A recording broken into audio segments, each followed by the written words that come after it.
सरस्वती देवी त्यांना साक्षात नमस्कार. आणि माझ्यापेक्षा वयाने खूप काही वर्षांनी मोठे असलेले थोर व्यक्तिमत्व जे आहे त्यांना माझा मानाचा नमस्कार.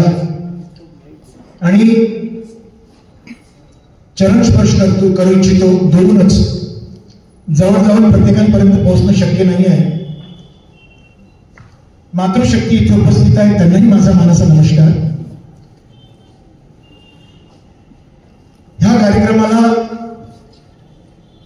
सरस्वती व्याख्यानमाला जी आयोजित करण्यात आली, सर्व आयोजक मंडळ जे इथे बसलेले आहेत त्यांना सर्वांना माझा विनम्र अभिवादन आणि नमस्कार.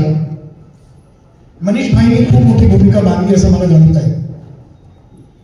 परंतु जीवनात अनेक प्रवास करत असताना हे सगळं घडत गेलं आणि मी त्याचा आस्वाद घेत गेलो. मी एक गोष्ट मानू इच्छितो की माझी मातृभाषा मराठी नाही, मी मूळचा कानडी आहे. कर्नाटक या राज्यातल्या गुलबर्गा या शहरातला माझा जन्म आणि माझी मातृभाषा कानडी आहे. तरी पण मराठीमध्ये आपल्यासोबत संवाद साधण्याचा मी प्रयत्न करतोय. त्यामध्ये कधी कधी हिंदीचा जर वापर केला तर आपली सहमती अनुमती मी मागू इच्छितो. शालेय पूर्ण हिंदी में चलेगा चलिए. नहीं दौड़ाएंगे नहीं क्योंकि क्या है, अगर बुरा किसी को लग जाए ये उचित नहीं होता है. मराठी भाषेचा सन्मान करणे महत्वाचं आहे. आणि जोपर्यंत होत असेल तेव्हापर्यंत मी प्रयत्न करेल की मराठी भाषेतच आपल्यासोबत संवाद साधणार आहे. काही चुका घडल्यास मला क्षमा करावं. सर्वांना अगोदरच क्षमा मागतोय, वाईट मानून घेऊ नका. माझ्या जीवनातला एक प्रसंग होता आणि त्या प्रसंगापासून मी आपल्यापर्यंत सुरुवात करतोय. शोध स्वतःचा. शाळेत शिकत असताना पूर्वी मी सेंट्रल स्कूलला होतो, केंद्रीय विद्यालयाला. आणि केंद्रीय विद्यालयामध्ये मराठी भाषा नव्हती, त्यात संस्कृत भाषा होती. महाराष्ट्रात आलो, बाबांनी हट्ट धरला की आपल्याला महाराष्ट्रात शिफ्ट व्हायचं आहे. तर आम्ही चंद्रपूर जिल्ह्यामध्ये आलो आणि चंद्रपूर जिल्ह्यातली एक शाळा आहे, माउंट कार्मल कॉन्व्हेंट हायस्कूल. त्या शाळेमध्ये सुद्धा प्रवास किंवा दाखल व्हायचा जो माझा प्रवास आहे तो इंटरेस्टिंग आहे. ह्या सगळ्या गोष्टी मी आपल्यासोबत 1.25 तासात मांडणार आहे. चालेल सर? मी एक सत्य घटना किंवा सत्य गोष्ट स्वीकारू इच्छितो. खरोखर पाहता माझी वेशभूषा किंवा माझा शैक्षणिक माझी पात्रता मनीष भाईंनी आपल्यापर्यंत पोहोचवली. हे सगळं ऐकून असं वाटत असेल की हा व्यक्ती काम करतोय आणि तोही भारत सरकारच्या याच्यात तो काम करतोय. मी एक डेप्युटी जनरल मॅनेजर म्हणून काम करतो. सेवा देत असताना अनेक असे प्रसंग आले, परंतु जीवनातली एक सत्य घटना अशी, मी मूळचा स्लम्सचा आहे, झोपडपट्टीतला आहे. ही बाब मी कोणासोबतही शेअर केली नव्हती. मनीषभाई आश्चर्यजनक बात आहे. रस्त्यावरती बोरा ज्याला म्हणतो ते बोरा घालून काचेच्या भरणीमध्ये षटकोनी आकाराच्या बिस्किट्स आणि त्या 5 पैशाला 3 भेटणारे ऑरेंजचे गोळ्या, उकडलेली आगी, चणे, सिगरेट हे मी विकत 10 वर्ष घालवले. इंजिनिअरिंग मध्ये ऍडमिशन मिळाली तेव्हापर्यंत माझ्या घरी वीज नव्हती आणि स्ट्रीट लाईटच्या खाली मी माझा अभ्यास करत होतो.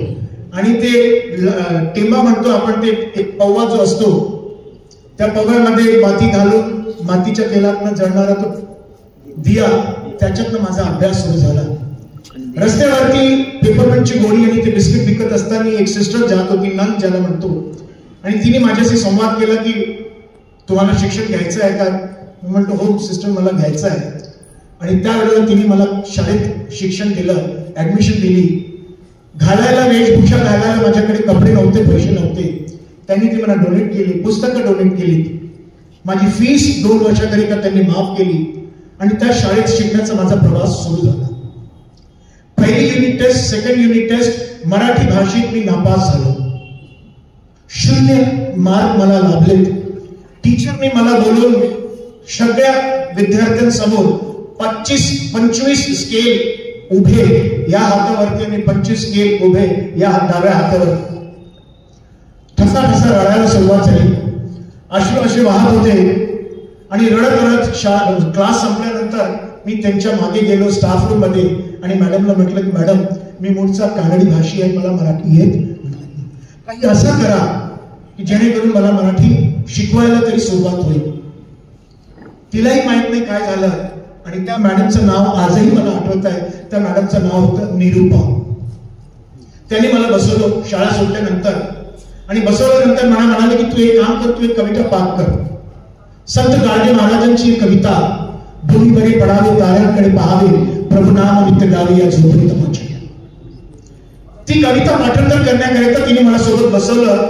एक साधारण शिक्षक किंवा शिक्षिका असेल तिने काय केलं असतं, माझ्यासोबत बसली असती, मला रट्टा मारायला सांगितलं असतं आणि मी सतत ते रट्टा मारला असता. परंतु एक शिक्षक बदल कसा घडू शकतो त्याचं एक जीवन उदाहरण ती माझी निरूपा टीचर, त्यांना मी स्मरण करतो की आता नाही आहे त्या जगात. त्यांनी मला बसवलं आणि त्या मला शिकवायला सुरुवात केली की बेटा सरळपणे तुला येणार नाही, तुला गाणं वगैरे येतं का? मी म्हटलं छंद आहे, गाणं येत नाही, परंतु आवड आहे मला गाण्याची. आणि त्यांनी ती कविता मला ज्या पद्धतीने शिकवली, आज त्यांच्यामुळे मी हे मराठी भाषेत आपल्यासोबत संवाद साधू शकतो आहे. ती कविता शिकवण्याची त्यांची पद्धत एकदम वेगळी होती. तिने जी कविता म्हणली ती अशी आहे, भूमी बरी पडावे ताराकडे पहावे प्रभु नाम नित्य गावे या झोपडीत माझा. जाता तया बहाली मचा शब्द आला कोणी नयाला या झोपडीत माझ्या. पहारे आणि तिजोऱ्या त्यातून होती चोऱ्या दारास नाही दोऱ्या या झोपडीत माझ्या.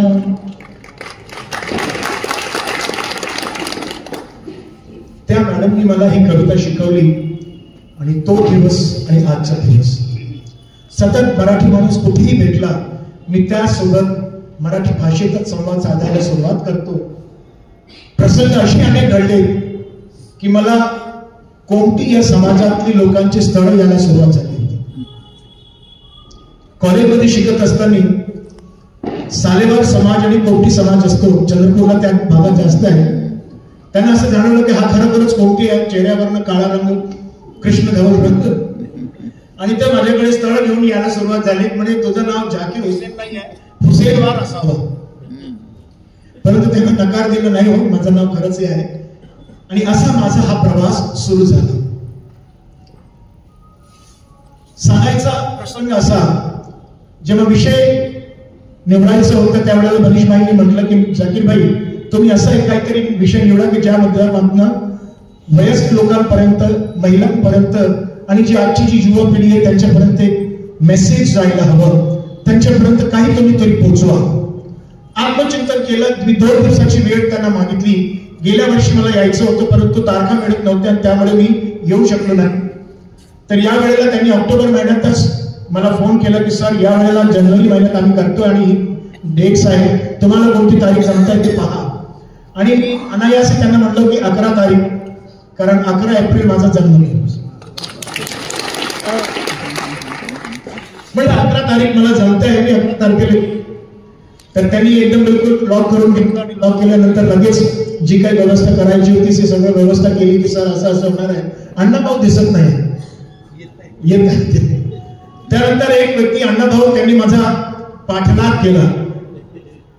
दर अर्ध्या तासाने सर पाठवत आहे का, तुमचा परिचय पाठवा, तुमचा एक फोटो तरी पाठवा, आम्हाला लावायचा हे करायचं आहे. आणि त्यांनी सतत विचारपूस केल्यानंतर मी 2 दिवसाची वेळ मागितली कारण माझी मीटिंग्स होती आणि मी दिल्लीला होतो, मिनिस्ट्रीमध्ये माझं प्रेझेंटेशन होता. त्यानंतर हे सगळं साध्य झालं.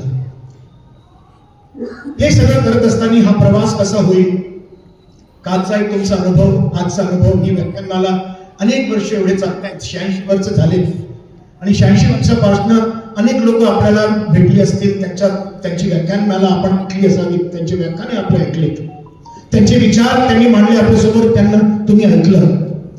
आज मी काय म्हणून आत्मचिंतन मी स्वतः करत होतो. मी स्वतःचा शोध घेण्याचा प्रयत्न केला की मी लोकांपर्यंत पोहोचतोय तर बोलायचं तरी काय बोलायचं. मग हे केलं की नाही जाकीर तुला काहीतरी बोलायचं आहे आणि स्वतःची जी एक गाथा आहे ती जर लोकांपर्यंत पोहोचवली तर त्या माध्यमातून लोकांना बोध तरी साधता येईल की काय करता येईल. मनीषभाईशी बोलत असताना मी सांगितलं की ज्या शाळेत मी शिकलो त्याच शाळेत माझ्याकडे इंजिनिअरिंग करण्याकरिता पैसे नव्हते.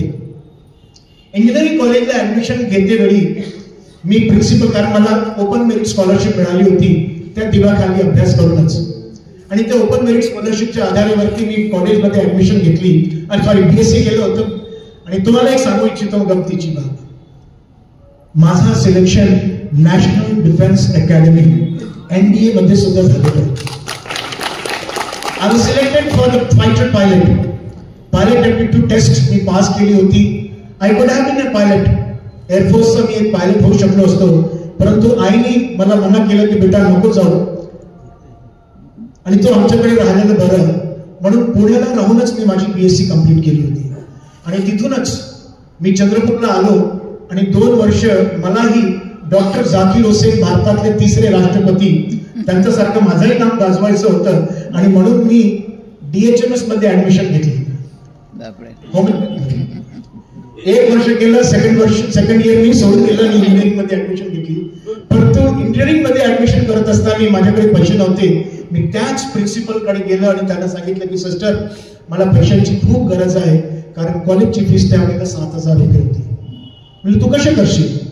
म्हणलं मॅडम मला तुम्ही फक्त नोकरी द्या, मी BSc केलेली आहे, काहीतरी शिकवायला मला सांगा, मी तुमच्या विद्यार्थ्यांना शिकवेल आणि माझा जे काही पैसा होत असेल तुम्ही द्या. 500 रुपये महिने या दराने 1984 साली मला त्यांनी नोकरी दिली, 500 रुपये महिना. आणि त्या दिवशी मी सायकल घेतली भाड्याने 25 पैसे पर तास. सायकल घेऊन 4 घरी मी गेलो. मोठे ते श्रीमंत लोक होते, त्यांच्या घरी म्हणलं की तुम्हाला तुमच्या मुलांना ट्युशन द्यायची आहे का? आणि ते म्हणाले हो आमच्याला ट्युशन पाहिजे, परंतु आम्ही पाठवू शकत नाही, कोणी जर घरी येऊन शिकवत असेल तर ते बरं. म्हटलं मी तुमच्या मुलांना शिकवलं तर बरं होईल का? आणि त्यांनी होकार दिला. त्यानंतर 4 वर्ष कॉलेजची सतत कॉलेज करायचं, सकाळी पहिले शाळेत जायचं, शाळा करायची, 8वी 9वी 10वीच्या विद्यार्थ्यांना फिजिक्स शिकवायचं, सायकल घेऊन पुन्हा कॉलेज करायचं आणि कॉलेज करून येताना घरी जाऊन लोकांचे मुलं जे होते त्यांना ट्युशन शिकवायचं आणि घरी येऊन रात्री अभ्यास आपला करायचा. हा माझा नियमचा कार्यक्रम. हे सगळं करत असताना या प्रवासात माझी आई आणि बाबांचा माझा आशीर्वाद होता, कारण आई माझी 4 रुपये दराने एक ब्लाऊज शिवत होती. पोट दुखत होता तर टाई बांधून ती पोटात राहायची पण शिवायची. आम्ही उपाशी राहू नये यांनी ती तेवढी दक्षता घेतली. मुठीभर पोहे पाण्यात भिजून दररोजचा तो माझा नाश्ता असायचा. आणि हे सगळं करत हा प्रवास इंजिनिअरिंगचा सुरू झाला. आणि त्यावेळेला मी प्रण केला की मला माझ्या समाजात एक शिक्षित व्यक्ती व्हायचं आहे, जेणेकरून समाजाला म्हणजे माझ्या जातीचं नाही, परंतु माझ्या समाजात मी राहतो, माझी झोपडपट्टी जी समाज आहे माझ्या, त्या झोपडपट्टीतल्या लोकांकरिता मी एक उदाहरण ठरावं आणि त्याकरिता प्रयत्न सतत सुरू आहेत. आणि आज मला तो सन्मान आहे की जेव्हा कधी मी जातो लोक मला सन्मानाने भेटतात, जाकीर भाई. तो सन्मान आज मला लाभलेला आहे. शोध स्वतःचा हा विषय जेव्हा निवडला त्यावेळेला अनेक असे प्रश्न आले की लोकांसोबत विचार मांडायचे असेल तर काय मांडायचं. मग एक म्हटलं की नाही, मनीषभाईशी बोललो की मनीषभाई जर की मी लघु कथा जे असतात, लहान लहानशा जे गोष्टी असतात, त्या लहान लहानशा गोष्टींच्या माध्यमातून जर लोकांपर्यंत माझी जे काही विचार असतील माझी ते तुमच्यापर्यंत मांडण्याचा प्रयत्न केला तर चालेल का? ते म्हणाले हो, that will do. Okay, I said no problem. तर हा प्रवास सुरू झाला आणि आज मी तुमच्याकडे आहे. सरांशी बोलत असताना सरांनी मला सांगितलं, मी तुम्हाला सांगू इच्छितो की हा प्रवास माझा आजचा तोही कठीण होता, कारण उद्या माझ्या साडीचं लग्न आहे. आणि अकोल्याला माझी सासूरवाडी आहे. माझ्या सासूरवाडीला 18 डॉक्टर्स आहेत. मला एकुलती एक मुलगी आहे, ती सुद्धा डॉक्टर आहे. तिच्यासाठी मी स्थळ पाहतो आहे. आणि जो लग्न होत आहे तो मुलगा सुद्धा डॉक्टर आहे, तो मुंबईला असतो. आलो आहे काल रात्री, फक्त झोपलो त्यांच्यासोबत बसून, सकाळी निघून आलो आहे. ते म्हणाले की तुम्ही तुमच्या कार्यक्रमाकरिता आले की आमच्या लग्नात सहभागी व्हायला. परंतु त्याला सुद्धा मी केलं की नाही तोडगा, मी शब्द दिलेल्या शब्दांना मान देणे महत्वाचं आहे. Commitment is commitment. आणि आज मी म्हणून इथे आहे, उद्या त्यांच्यासोबत राहील. एक प्रसंग असा झाला की खूप वयस्क व्यक्ती होते, जवळपास 84-85 वर्षाचे व्यक्ती होते. एक मुलगा त्यांना घेऊन हॉटेलमध्ये गेला आणि हॉटेलमध्ये जेवणाची व्यवस्था केली, कारण त्या दिवशी त्या म्हाताऱ्यांचा, त्यांच्या वडिलांचा वाढदिवस होता. वाढदिवसाची पार्टी द्यायची होती. आई नव्हती, आई वारली होती. बायको यायला तयार नव्हती, कारण त्या म्हाताऱ्या व्यक्तीला पार्किन्सन्स डिसीज होतं. आणि पार्किन्सन्स डिसीज मध्ये हात सतत हालत असतं, ते स्थिर राहत नाही. बायकोने नकार दिला की नका बाबू, मला घेऊन नका जाऊ, कारण माझी ते एकदम केविलवाणी परिस्थिती होऊन जाणार आहे. लोक पाहतील, काही होईल तर तुम्ही घेऊन जा, त्यांच्यासोबत राहा. मुलांनी धाडस केला, त्यांना घेऊन गेला. जेवणाची व्यवस्था झाली, ऑर्डर झालं, सुरुवात झाली. आणि त्यांना पार्किन्सन डिसीज असल्या कारणाने बाबांनी मना केलं की मी स्वतः प्रयत्न करतो, लेट मी ट्राय, मला सहज जेवण करू दे. आणि त्याने जेवण करायला सुरुवात केली. जेवण करत असताना अनेक वेळा त्यांच्या कपड्यावरती, पॅन्टवरती, शर्टवरती ते अन्न पडत गेलं. तो एकदम शांत बसला होता आणि आजूबाजूचे जे टेबल्सवरती लोक बसले होते ते त्याला पाहत होते. आणि काही लोकांना कळस येत होता की बाबा हा काय माणूस खातोय, पूर्ण खाली घालतोय. पण मुलगा एकदम शांत, प्रसन्नचित्त त्यांना पाहत होता. त्यांनी तो घास घेत होते, त्याला आनंद लाभत होता. आणि हे सगळं झाल्यानंतर जेव्हा जेवण संपलं, बिल पेमेंट करण्याची वेळ आली. त्यांनी बिल पेमेंट केलं. बाबांना सहजपणे उचललं, बाथरूमकडे नेलं आणि आपला एक रुमाल काढून पूर्ण त्यांचे शर्ट आणि पॅन्टला साफ केलं आणि येऊन त्यांना मग खुर्चीवरती बसवलं. पेमेंट केल्यानंतर जेव्हा तो निघत होता, काही वयस्क लोक होते. त्याच्यातनं एका वयस्क माणसाने धाडस केलं आणि त्यांना म्हणाला, बेटा आप अपने साथ कुछ भूल तो नहीं गए हो? या मुलाने म्हटले, नहीं मैं कुछ भूला नहीं हूं. बोले आप कुछ छोड़ तो नहीं जा रहे हो? बोले नहीं मैं छोड़ नहीं जा रहा हूं. मग तो व्यक्ती उठला आणि बोला, बेटा आपने 2 चीज छोड़ी है. बोले क्या? हम सब के लिए एक सबक, एक शिक्षा कि वयोवृद्ध माँ बाप कितने भी हो जाएं, उनका ख्याल कितने प्रेम के साथ में रखना है. ये एक सबक एक तुमने हम सब के लिए छोड़ा. और दूसरा, हम बूढ़े माँ बापों के लिए एक आस छोड़ी है कि यदि हमें भी कभी कुछ होगा तो शायद हमारी संतान भी हमारे लिए कुछ इस तरह से करेगी. हे आहे शोध स्वतःचा. तुमची वागणूक समाजामध्ये कशा पद्धतीने तुम्ही करता त्यावरती सगळं काही अवलंबून आहे. आईचे डोळे ओलावलेत, मी करणार आहे, मी सांगणार आहे. अशाच पद्धतीने अनेक माझ्याकडे गोष्टी आहेत ज्या माध्यमातून मी तुमच्यापर्यंत बोध सांगणार आहे की शोध स्वतःचा नेमकं म्हणजे काय आहे. तुम्ही तुमच्याशी, स्वतःशी संपन्न राहा. Be patient with self. ह्या 2 गोष्टी, ही जी एक गोष्ट मी सांगितली त्याच्यातून बोध मिळतो आहे. समाजात वावरत असताना तुम्ही कशा पद्धतीने लोकांसोबत वागता ते महत्वाचं आहे. तुमची वागणूक, तुम्ही कोणत्या पद्धतीचे आहे, तुमचे वैचारिक मत किती आहे, विद्धिमत्ता तुमची किती आहे, ते सगळं ठरलं जातं तुमच्या व्यवहारात. माझा एक मंत्र आहे की काही असो, वयोवृद्ध असतील त्यांच्यासोबत प्रेमळपणाने तुम्ही वागलं तर समाज तुमचा सन्मान करत राहील. परंतु वयस्क आहे, कशाला करतायत, झालं ना वय, आता सोडून द्या, अशा प्रकारचे जेव्हा वाक्य माझ्या कानात पडतात, अंतःकरणात दुःख होतो की बाबा त्या माणसांनी, त्या आई वडिलांनी तुमच्यासाठी किती काही वेळ घातला असेल तुम्हाला माहित नसेल, किती काही चुका तुम्ही केल्या असतील. त्यांनी सगळं विसर करून तुमचे संगोपन केलं आणि तुम्हाला आजपर्यंत इथपर्यंत पोहोचवलं. आणि या गोष्टीबद्दल मला एक गोष्ट आठवत आहे की एक वयस्क वडिलांना घेऊन बागेत एक मुलगा बसला होता आणि ते एक पुस्तक वाचत होते आणि पुस्तक वाचत असताना ते वारंवार म्हणायचे, बेटा ये क्या लिखा है मुझे समझ में नहीं आ रहा है. त्यांनी एकदा सांगितलं, दुसऱ्यांदा सांगितलं, तिसऱ्यांदा सांगितलं. ते पुन्हा म्हणते की मुझे समझ में नहीं आ रहा क्या होतं. कारण ते त्याला म्हणतात, काय म्हणतात डॉक्टर मॅडम, फोर्स्ड मेंटल जे आहे ते विसरून जातो. Alzheimer's disease, forced forgetfulness. You forget things very fast. आठवण येत नाही आपल्याला, परंतु विसरून जातो. शॉर्ट टर्म मेमरी लॉस त्याला म्हणतो आपण. त्या पद्धतीने तो झुजत होता आणि तो वारंवार त्याला विचारायचा की बाबा बेटा हे सांग मला काय आहे. 5 वेळा झाले असतील आणि तो चिडून गेला आणि म्हणला, बाबा चुपचाप बसा, वाचायचं असेल तर वाचा आणि आता तुम्ही चुपचाप बसा, मला वारंवार विचारू नका.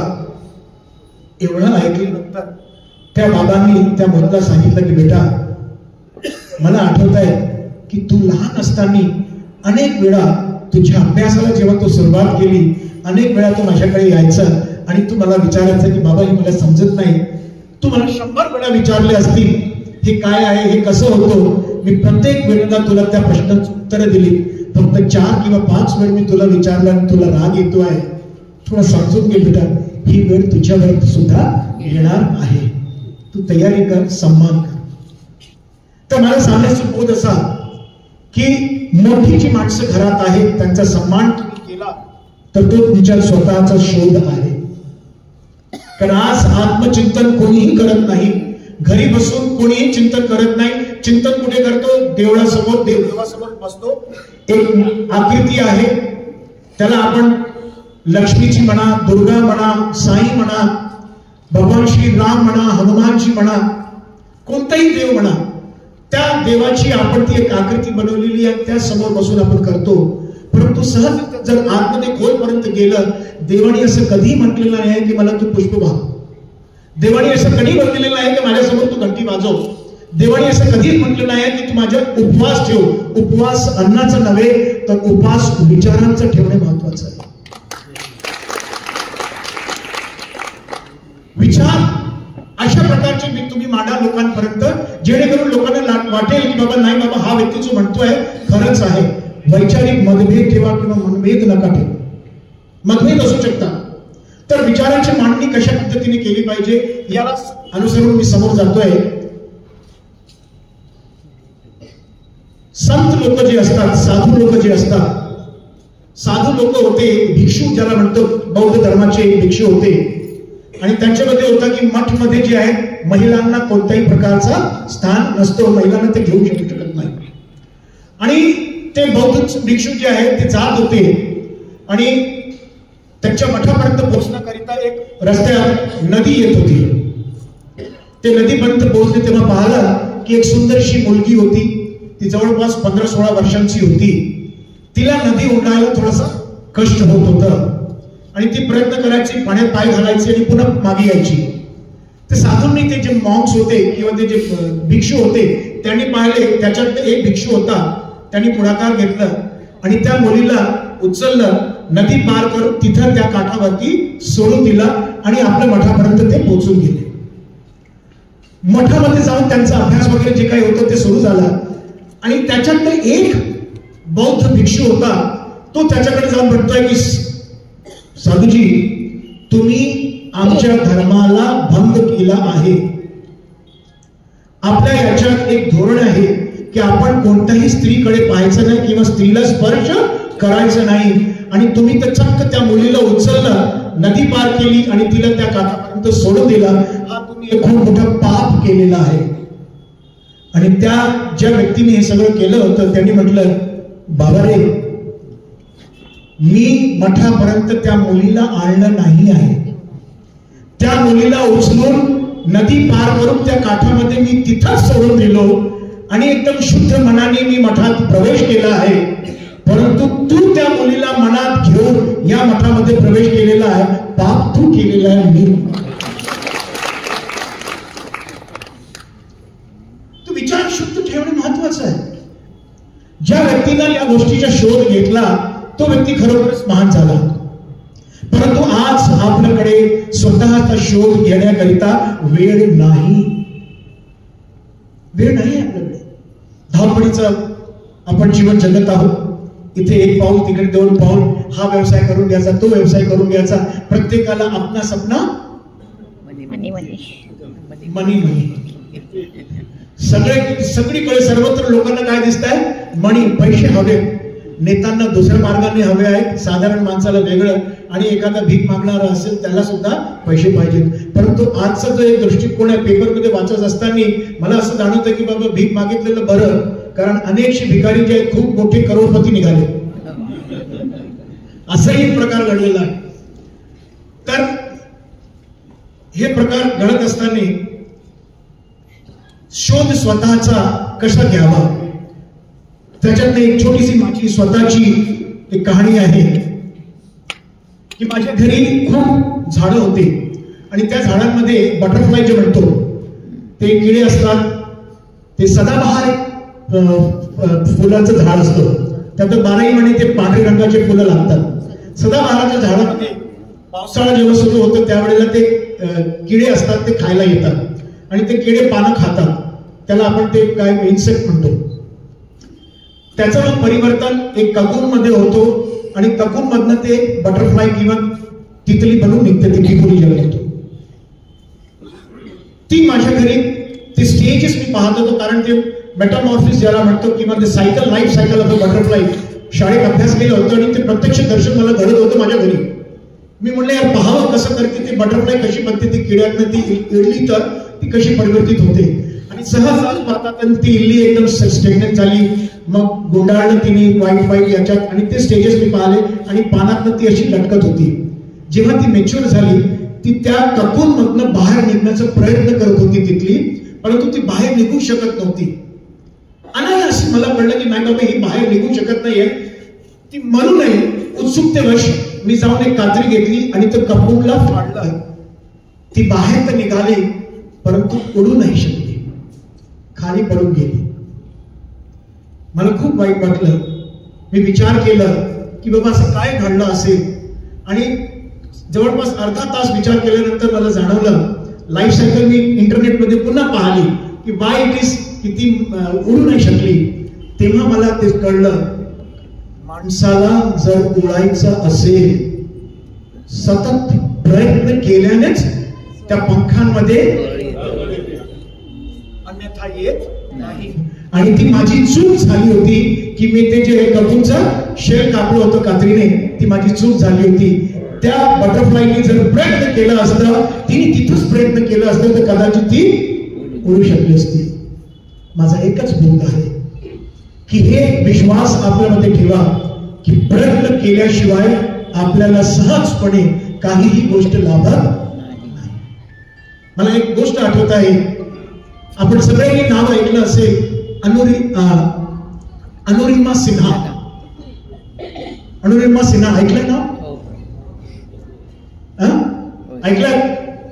बरोबर. चला, अनुरिमा सिन्हा ये नाम की लड़की जब ट्रेन के अंदर चलती है, लोग कुछ लड़के उछक के उसके साथ में छेड़खानी करने का प्रयास करते हैं और उसे चलती हुई ट्रेन से ढकेल देते हैं. वो लड़की चलती हुई ट्रेन से गिरती है, दोनों पैर ट्रेन के चक्कों के नीचे आकर के दोनों पैर कट जाते हैं. 18 घंटे उसी जगह पर, एक सुनसान जगह पर वो पड़ी रहती है.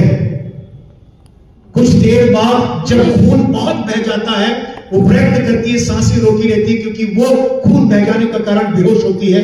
और धीरे धीरे जब बेहोशी की हालत में गुजरती है, कुछ याद नहीं रहता है, चींटियां खून खाने के लिए आ जाती हैं और चींटियां फिर उसके पैर को काटना चालू करती है. लेकिन नमी इतनी हो गई थी, सुन इतना हो गया था उसका पैर कि उसे कुछ पता नहीं था कि मेरे पैरों में कोई चींटी काट भी रहा है कि नहीं काट रहा है. यही नहीं, पटरियों के किनारे चूहे भी मिलते हैं, चूहे भी आकर के उसके मांस को नोच रहे थे. ये सब वो सहती गई और सहने के बाद में अनुरिमा सिन्हा ने सुबह जब हुई तो किसी लाइनमैन ने उसको देखा, उसे बचाया गया, हॉस्पिटल लेकर गई. दोनों पैर तो कट चुके थे लेकिन घाव उसके भरने के लिए बहुत समय लगा. जब हॉस्पिटल से वो डिस्चार्ज होने लगी तो उसे एम्प्यूटेड लेग्स, कृत्रिम पैर उसको लगाए गए और पैर लगा करके उसको जब छोड़ा गया, उससे पूछा गया कि अनुरिमा सिन्हा आप क्या चाहती हैं. उस अनुरिमा सिन्हा ने कहा कि मैं पर्वतारोहण करना चाहती हूं और वो भी माउंट एवरेस्ट को मैं फतेह करना चाहती हूं. ये होता है विश्वास ये होता है अपने अंदर का शोध, ये होता है अपना एक बोध। लोगों ने उसके ऊपर हंसना शुरू किया। यही नहीं, वो बचेंद्री पाल के भी पास गई। बचेंद्री पाल के पास में जाने के बाद में उसने कहा कि बचेंद्री पाल, मैं भी शेरपा की तरह जो है माउंट एवरेस्ट फतेह करना चाहती हूं। बचेंद्री पाल ने भी कहा कि आपके पास में एम्प्यूटेड लेग है, शायद ये अब संभव नहीं है। लेकिन उसने माउंटेनियरिंग कॉलेज ज्वाइन किया और माउंटेनियरिंग की ट्रेनिंग चालू की, और तकरीबन 2 साल बाद अरुणिमा सिन्हा ने माउंट एवरेस्ट के ऊपर में फतेह हासिल की। यह होता है अपने अंदर का एक विश्वास। लोग आपको रोकेंगे, टोकेंगे, लेकिन कभी अपने अंदर के एक उस व्यक्ति को जो आपके अंदर में विश्वास रखता है, उस विश्वास को कभी डोलने मत देना। जिस दिन आपने अपने अंदर के विश्वास को डोलने लगा दिया, आपका सब कुछ सर्वस्व नुकसान हो चले जाएगा। अपने अंदर दृढ़ विश्वास रखना ही बहुत बड़ी कहानी है। मैं दृढ़ विश्वास की इसलिए बात कर रहा हूं क्योंकि यह दृढ़ विश्वास मैंने भी दिखाया था। वो अरुणिमा सिन्हा तो बाद में हुई थी, लेकिन 1998 में मेरी जब बेटी पैदा हुई थी, 4 महीने की थी, मैं यामाहा मोटरसाइकिल से जा रहा था। उस दिन मेरा एमएसडब्ल्यू का एंट्रेंस एग्जाम था। एमएसडब्ल्यू का एंट्रेंस एग्जाम देने में जा रहा था, बल्लार शाह से चंद्रपुर जा रहा था। सरदार पटेल कॉलेज के अंदर में एंट्रेंस एग्जाम थी मेरी एमएसडब्ल्यू की। मैं जा रहा था, मेरी वाइफ 4 महीने की मेरी बेटी को लेकर के बैठी थी। अचानक से एक साइकिल वाला आया, टक्कर लगी, मैं गिरा, और गिरते से ही मेरे यहाँ पे जो साइकिल के सामने में एक हुक होता है, वो हुक मुझे यहाँ लगा, वो हुक मेरे यहाँ घुस गया था, और यहां से मेरा पूरा फट करके मेरे ये नीचे के दांत ये हुक से बाहर आ गए थे। सामने के दोनों दांत टूट करके लटक रहे थे। मोटरसाइकिल मेरे पैर पर गिर गई थी। साइलेंसर मुझे लग गया था, और उसी के साथ में मैं जब खड़ा होने का प्रयत्न कर रहा था, मेरा पैर सूज गया। मैं उठा, खून की पिचकारी निकल रही थी। मैंने ऐसे दबाया, वाइफ को बैठाया, पहले बेटी को देखा तो बेटी को सिर्फ नाक पर और इस बाह पर उसको खरोच आई थी, और कुछ नहीं हुआ था। देव आहे, रक्षण करणारा देव आहे। 4 महिन्याची माझी मुलगी, तिला काहीच नव्हतं झालेलं, फक्त हळूच असं खरचटलं होतं, जास्त काही नव्हतं। उस बेटी को हमने उठाया, मैंने मोटरसाइकिल चालू की। फ्रैक्चर मैं जब गया, जाने के बाद में हॉस्पिटल में डॉक्टर थे, BAMS डॉक्टर, BUMS यूनानी मेडिसिन वाले थे। उनको मैंने कहा कि डॉक्टर ये फट गया, क्या करेंगे? बोले सूचर करना पड़ेगा। मैंने कहा आईना दे और सूचर लगा, मुझे दांत नहीं रहने चाहिए। दैट इज सेल्फ विश्वास। वो घबराने लगा क्योंकि खून से लहूलुहान था, पिचकारियां निकल ही रही थी, ब्लड वाज फ्लोइंग।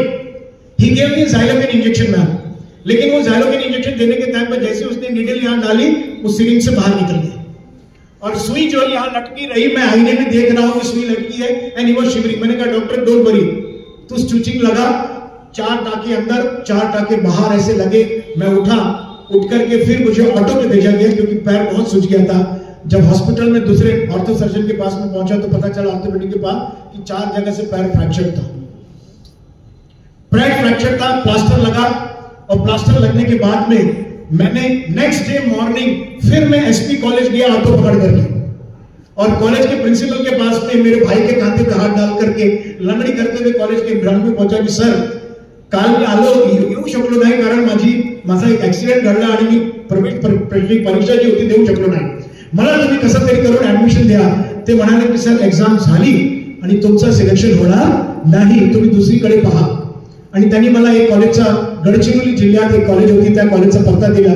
त्या क्षणी मी माझ्या भावाला घेतलं, बसमध्ये बसलो, गडचिरोली पोहोचलो, 2 तासाचा प्रवास। त्या कॉलेजमध्ये गेलं, त्यांना सांगितलं, तेही म्हणाले की सॉरी सर ऍडमिशन होऊ शकत नाही।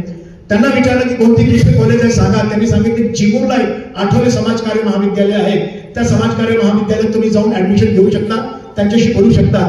दुसऱ्या दिवशी सकाळी चिमूर ह्या जागेवरती, चंद्रपूरवरून चिमूर गेलो आणि त्या शाळेमध्ये जाऊन त्यांच्याशी बोलणं केलं। ते म्हणाले की ठीक आहे सर तुमचं फ्रॅक्चर झालं, परंतु फीस एवढी लागेल, मला काही हरकत नाही, तेव्हापर्यंत मला नोकरी लागली, परंतु मला तुम्ही MSW करू द्या। आणि त्याच्यात ते तेवढं करत असताना माझा MSW झाला। That was not easy Manish. शोध स्वतःचा हाच, आपल्या स्वतःवरती तुम्ही विश्वास ठेवा, काहीही तुम्हाला करू शकत नाही। You have to have will power, एक स्ट्रॉंग विल पॉवर आपल्याकडे ठेवा, ती शक्य असते। नाहीतर तुमचा विल पॉवर स्ट्रॉंग नसेल तर ते कधीही शक्य होत नाही। मुलांना आजकाल जर आपण त्यांना समजवायला गेलं की बेटा वयस्क लोकांचा सन्मान करा किंवा कोणतेही व्यक्ती असो त्याचा सन्मान करा. आजकालची मुलं ऐकतात का? तुम्हाला काय माहिती? कारण आजकालची जी पिढी आहे, युवा पिढीला काय म्हणतो? जेन एक्स, जेन झेड, जेन एक्स आणि जेन झेड. आता जेन एक्स आणि जेन झेड जी आहे ती जी पिढी आहे त्यांना आपली जी रूढी परंपरा आहे त्यांच्याशी काही घेणं देणं नाही आहे. त्यांची वैचारिक मतभेद खूप मोठे आहेत आणि त्यांना मोकळेपणा पाहिजे. विचारांची स्वतंत्रता हवी आहे. बंधनकारक काहीही नको. त्यांना म्हणतात आम्ही दे आर एक्सप्लोरर्स. त्यांना एक्सप्लोर करणं आवडतं. नवीन काहीतरी होत असेल तर एकदम बिलकुल पाहूया, हे नसेल केलं तर हे करून पाहूया. आणि म्हणूनच ते एक्सप्लोर करतायत की रात्री जर 10 वाजता झोपण्याचा कोणाचा प्रयत्न असेल तर ते मोटरसायकलचे मफलर काढून घेतात आणि खूप मोठा आवाज करून मोटरसायकल घेऊन रस्त्यावरती फिरतात. हे ऐश्य करून घेतात की बाबा माणसांनी झोपू नाही, आम्ही तुमच्या चौकीदारीला उपस्थित आहोत. जाणू काय असा एक संदेश ते लोकांपर्यंत पोहोचू इच्छितात.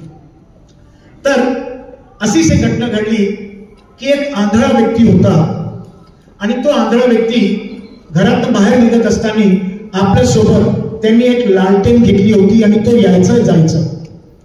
त्या जागेवरती काही 5-6 उद्दंड मुलं होती. ती उद्दंड मुलं आली आणि त्यांनी पाहिलं की बाबा हा माणूस तर आंधळा आहे तरी पण तो लालटेन घेऊन चालतोय आणि काठीच्या सहाऱ्याने तो समोर जातो. सायंकाळ झाली होती, पूर्ण रात्र नव्हती झाली, सायंकाळ झाली होती. ती काठीच्या सहाय्याने तो जात होता. ब्लाइंड स्टिक जी असते त्याच्या सहाय्याने जात होता. त्यातनं एक मुलगा आला आणि ते म्हणाला की बाबूजी आप तो अंधे हो, फिर ये लालटेन क्यों लेके जा रहे हो? कोई तर्क है कि आपको तो दिखता नहीं है, फिर काय को बेकार में ये लालटेन जला के लेके जा रहे हो? एक तो तेल भी जला रहे हो, लालटेन भी पकड़ के लेके जा रहे हो. त्या आंधळ्या व्यक्तीने सहजपणे त्याला उत्तर दिलं कि बेटा ये लालटेन मैं अपने लिए नहीं लेके चलता, ये आप जैसे उद्दंड लोगों के लेके चलता हो ताकि आप मुझसे जाकर के टकरा ना जाओ और मैं गिर जाऊं और मुझे छोटा है. त्या मुलांना ती चूक समजली. हम लोगों को बहुत कम आंकते हैं. मेरा एक कहना है कि डोंट जज a book by its cover. आदमी के पहनावे से, उसकी केश सज्जा से या उसके चेहरे से यदि हम उसकी बुद्धिमत्ता का परीक्षण करने जाएंगे, ये हमारी सबसे बड़ी भूल है.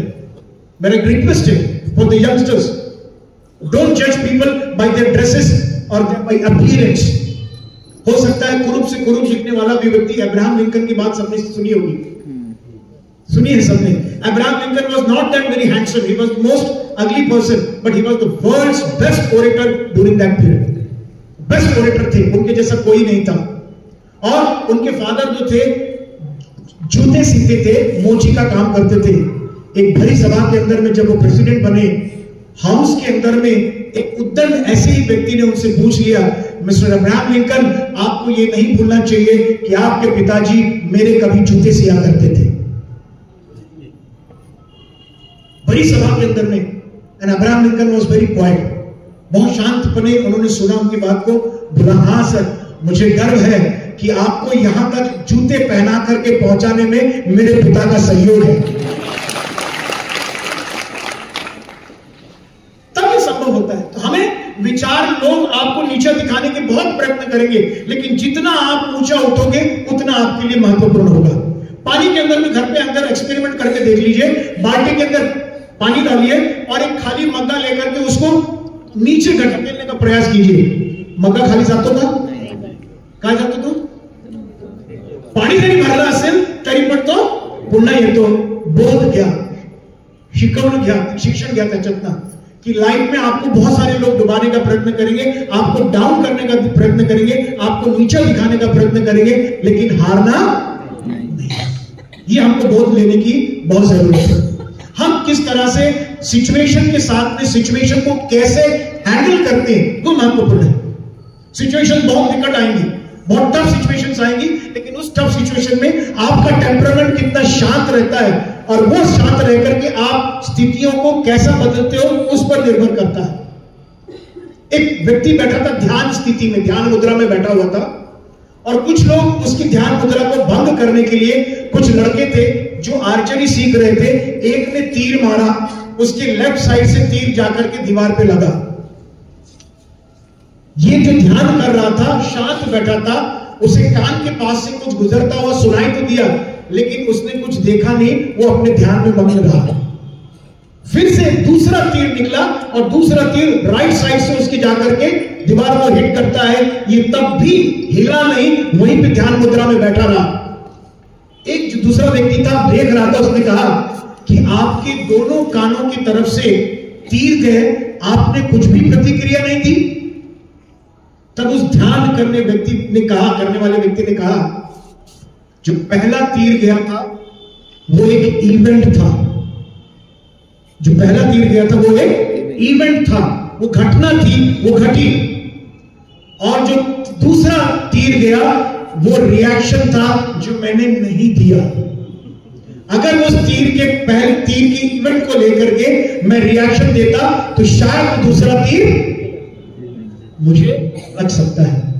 विषम परिस्थितियों के अंदर में भी आप शांत कैसे रहते हो वो महत्वपूर्ण है।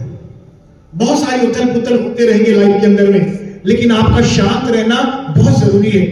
बहुत रिसेंटली एग्जांपल आपको बताऊं कि अभी एक किसी एयरलाइंस का प्लेन क्रैश हुआ। कहां का था? Can somebody tell me?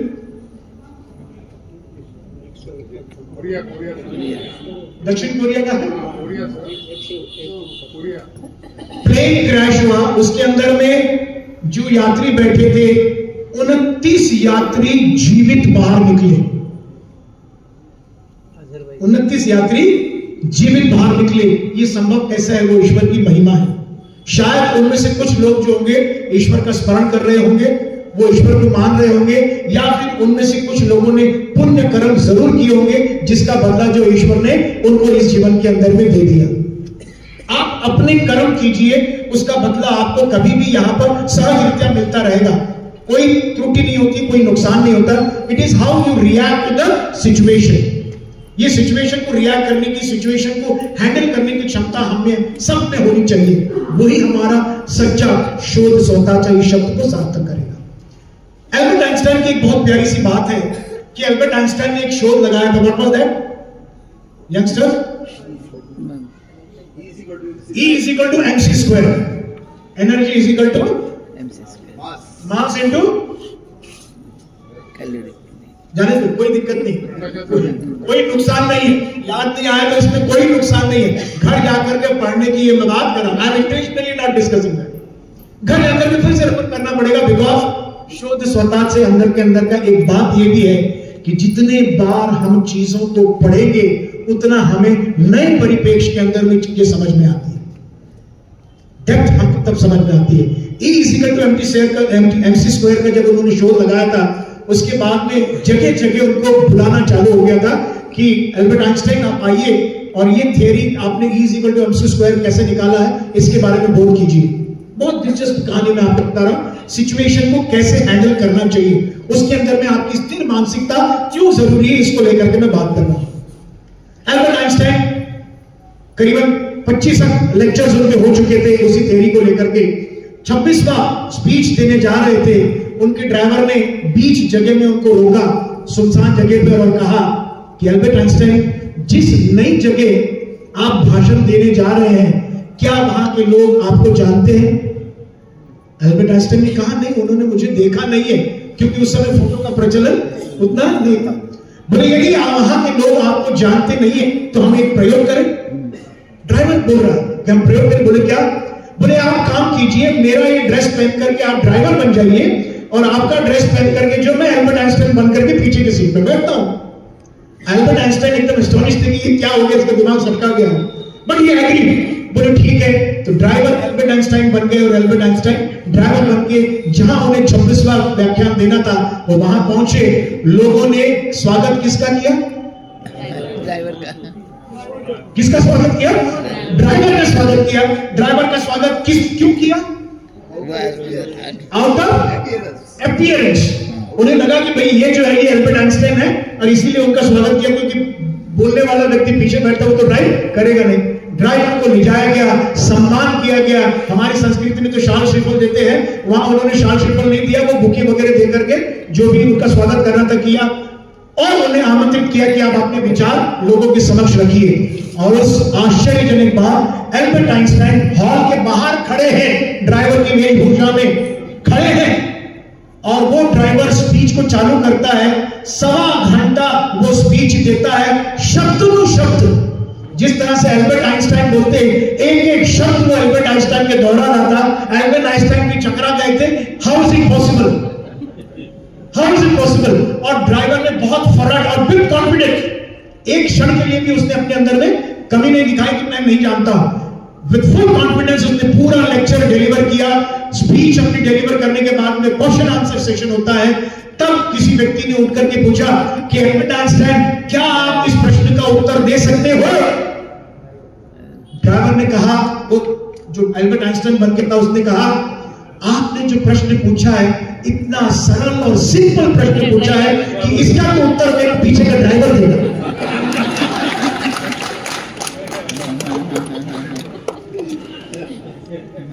ये कॉन्फिडेंस होना चाहिए। सिचुएशन को हैंडल करने के लिए हमें अपनी मानसिक स्थिरता को नहीं खोना चाहिए। मानसिक स्थिरता हमारी बहुत जरूरी है। वो अगर स्थिरता हमारी रहेगी, हम कोई भी एडवर्स सिच्युएशंस होगी उनको हैंडल कर सकते हैं। स्थिती कोणतीही असो, हाताळण्याची क्षमता कोणाच्या मनात आहे? आपल्या ह्याच्यात आहे। आपण जर डोलवलं तर सगळं काही डोलून जाईल, परंतु आपली वैचारिक बुद्धिमत्ता इतकी सुदृढ किंवा बळकट असायला हवी की काही झाली तरी पण आपण हलवायला नको। वैचारिक मतभेद निर्मित करण्याकरिता समाज प्रयत्न करत असेल, परंतु समाजात ते समजून घेण्याकरिता किंवा वाईट काय आहे आणि सत्य काय आहे त्याची एक जाणीव असायला हवी। आणि ती जाणीव जर आपल्या मनात आली तर आपण सत्य काय आहे आणि असत्य काय आहे याच्यातला फरक आपण कळू शकतो। एक आजोबा होते, ते मुलाला समजत होते, नातूला आपल्या, की बेटा आपल्या प्रत्येकाच्या मनात 2 सांड असतात, ऑक्स, एक चांगल्या विचाराचं आणि एक वाईट विचारांचं। 2 ऑक्स असतात आणि ते दोन्ही सतत भांडण करत असतात। त्या नातवांनी त्यांना विचारलं की आजोबा मला सांगा की या दोन्ही ऑक्स मधनं जिंकतो कोण? ते आजोबांनी उत्तर दिलं, ज्या ऑक्सला किंवा ज्या सांडला आपण चांगल्या प्रकारे घालतो घास। The ideas which you feed, कोणत्या प्रकारे वैचारिक तुमचे म्हणजे चांगले विचार असतील त्यांना तुम्ही चांगला घास घेत असाल तर ते तुमच्या मनात वावरतील। वाईट विचार त्यांना तुम्ही जर देत असाल तर वाईट विचार तुमच्या मनात जास्त होतील।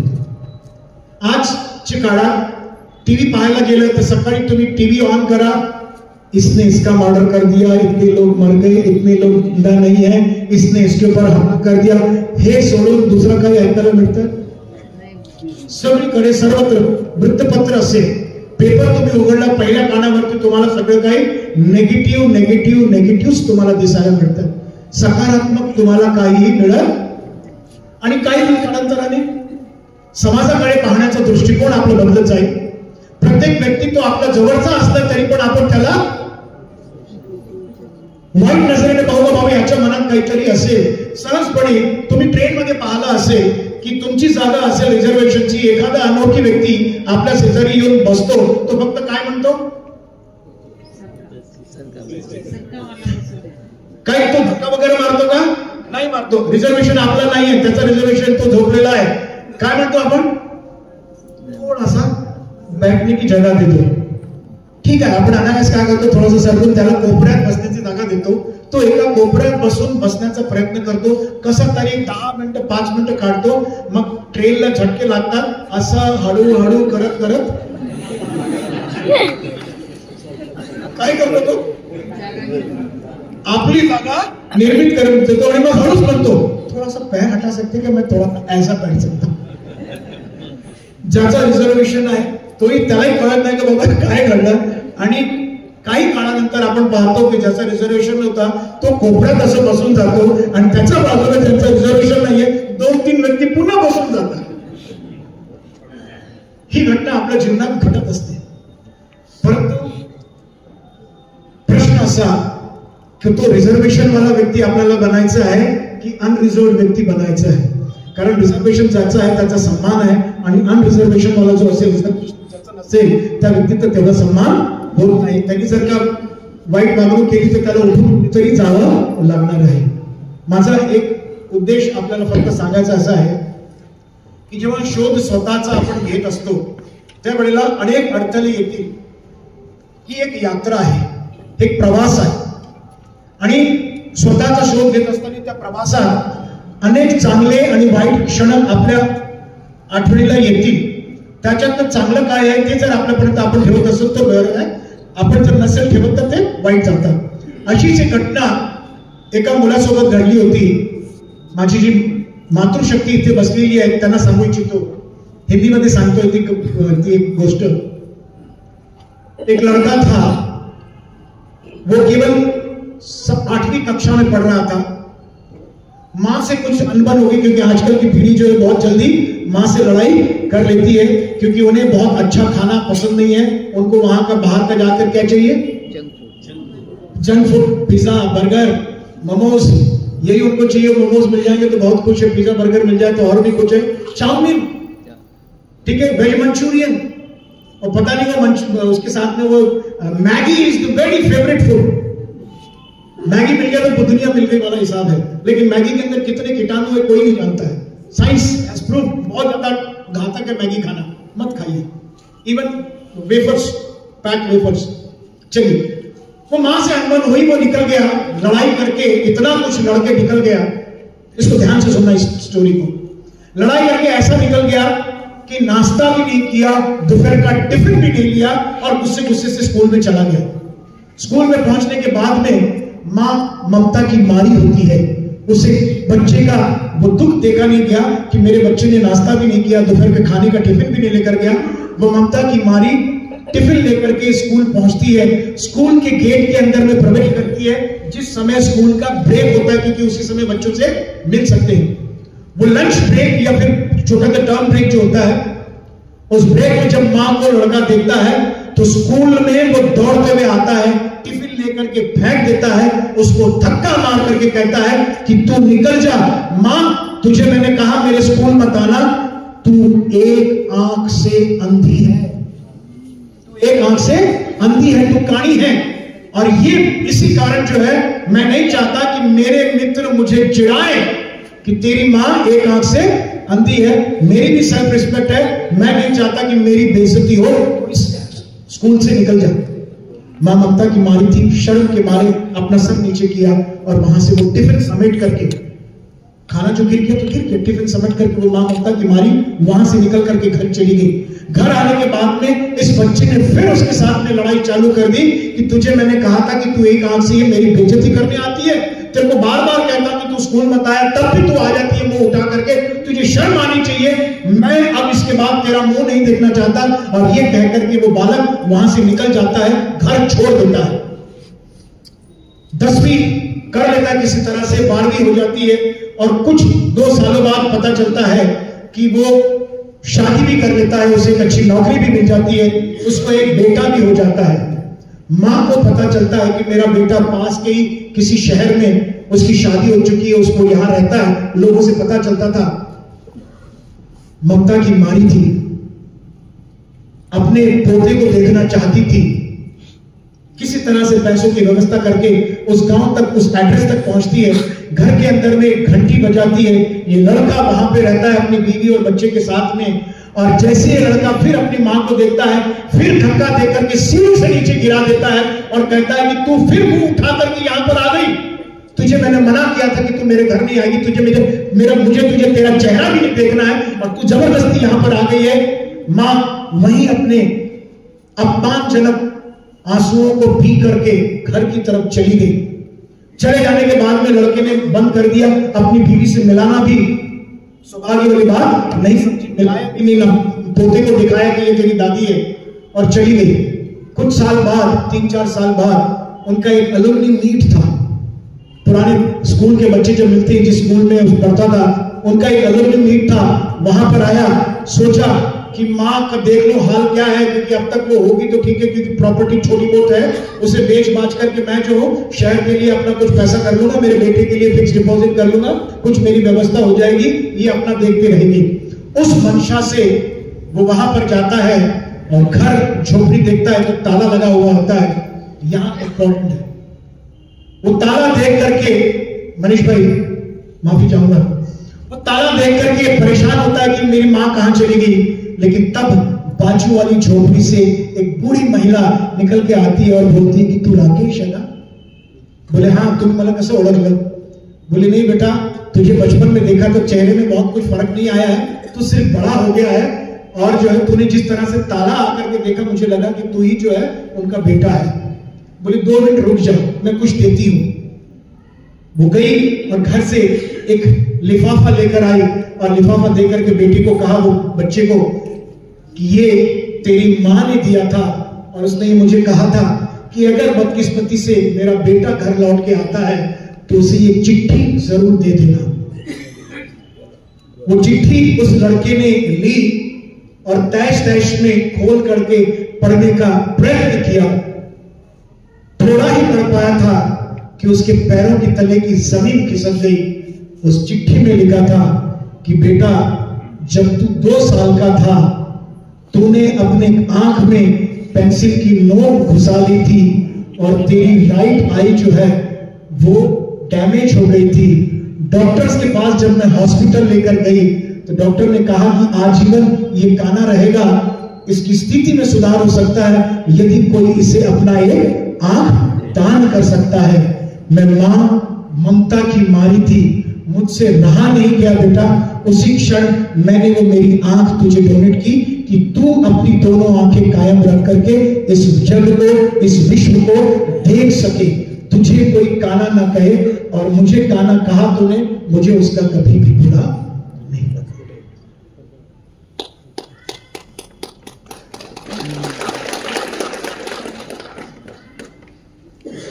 ये मां है।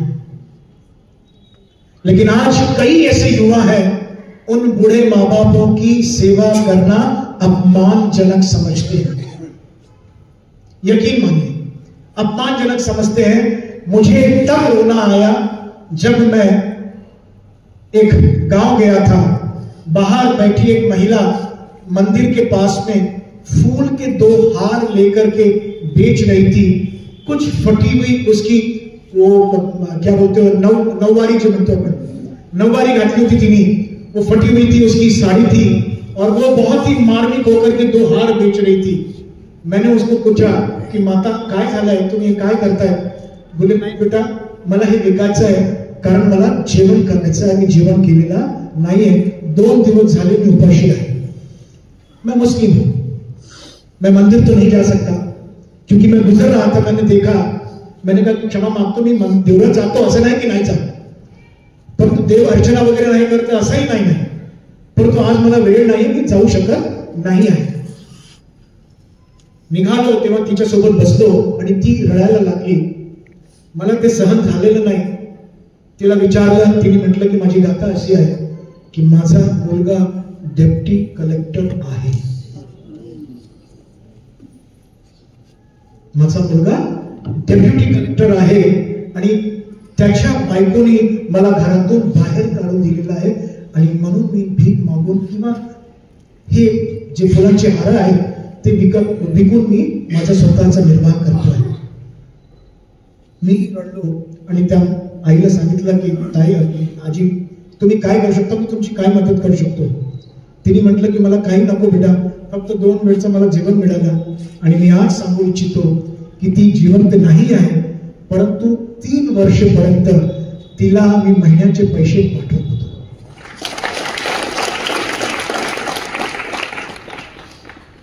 हे आहे शोध स्वतःच, की त्या म्हातारीला पैसे देऊन जे आनंद मला लाभलं तो आनंद मला श्रीमंत माणसाला पैसे देऊन मला कधीही लाभलेला नसतो।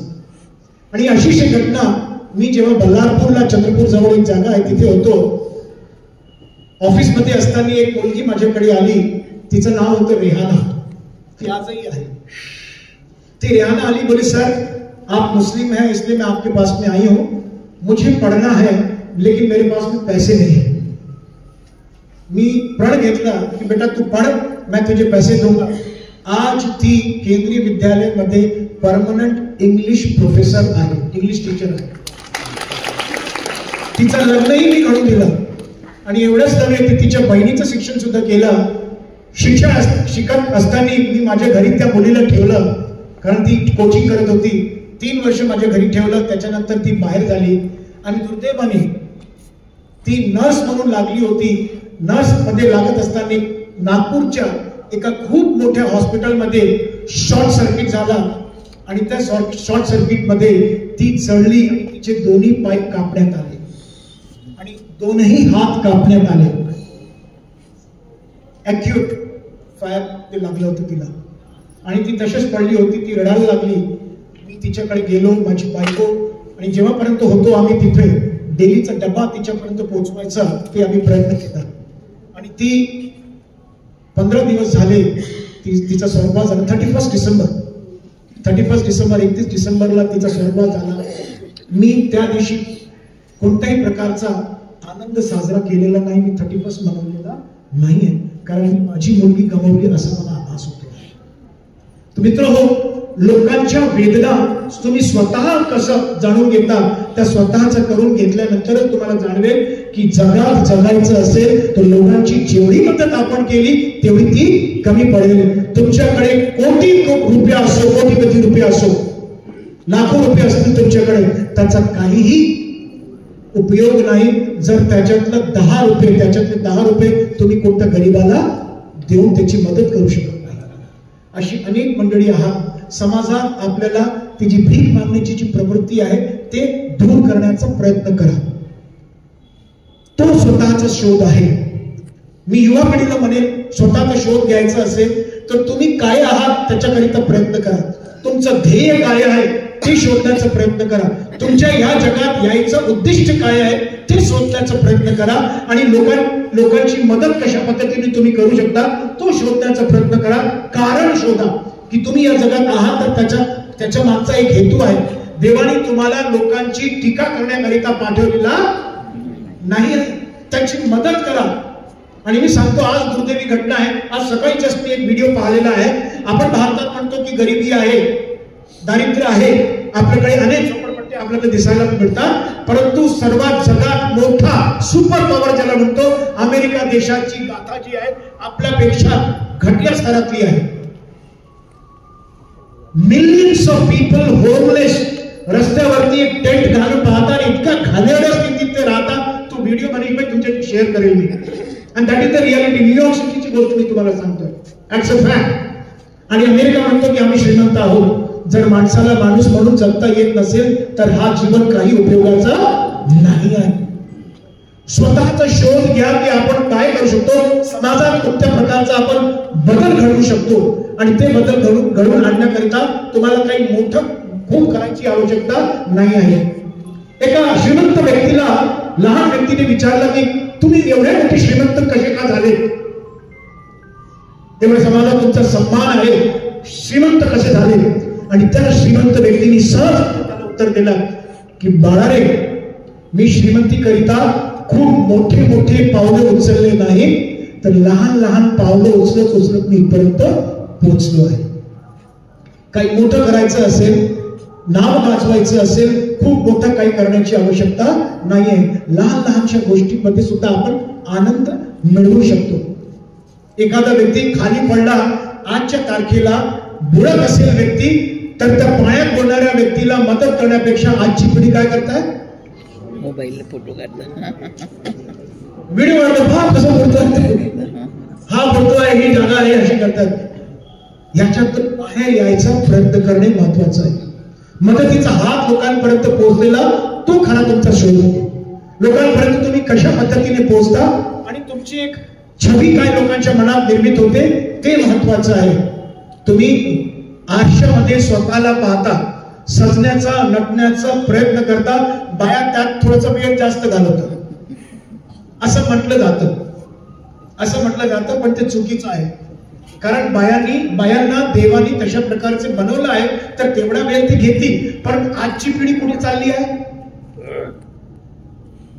पुरुष वर्ग जो आहे तो चोटी घालायला सुरुवात करतो, काळात बाल्या घालतोय, नागात नथनी घालतोय. आणि जुन्या काळात आपल्या आदिवासी समाजातली महिला जी होती ती ओळखायला यावी म्हणून ते टॅटू करायची. ठीक आहे.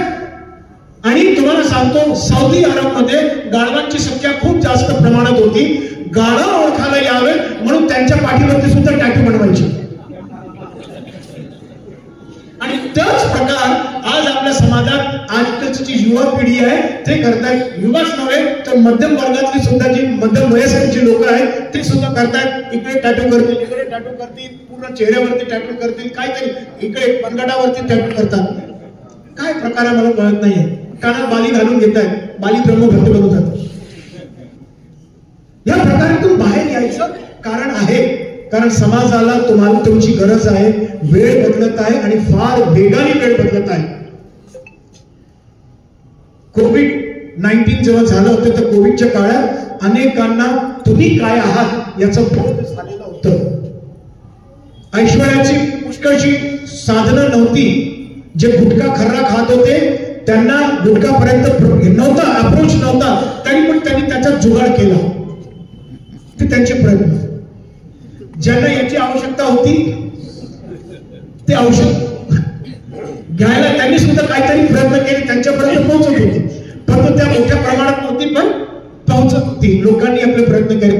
परंतु त्या कोविडनी तुम्ही काय आहात, तुमची किंमत काय आहे, अवकाश काय आहे, त्या कोविड-19 ने दाखवून दिलं.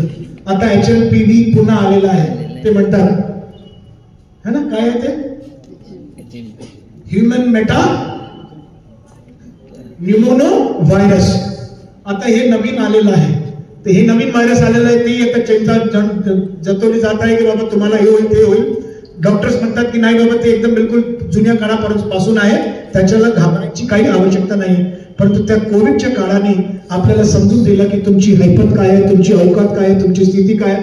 तुमचा पैसा लाखो रुपया असला तरी तुम्ही लोकांची जीव वाचवू शकले नाही. एक व्हिडिओ, मी त्यावेळेला छिंदवाडाला होतो, MP ला होतो. माझी पोस्टिंग मध्य प्रदेशला होती. कमलनाथजी त्यावेळेला ते मुख्यमंत्री होते मध्य प्रदेशचे. आणि ते एक हॉस्पिटलमध्ये आज रात्री त्यांना खोकला झाला. एक माझ्या शेजारचे होते, त्यांना खोकला झाला, खूप जास्त खोकला झाला.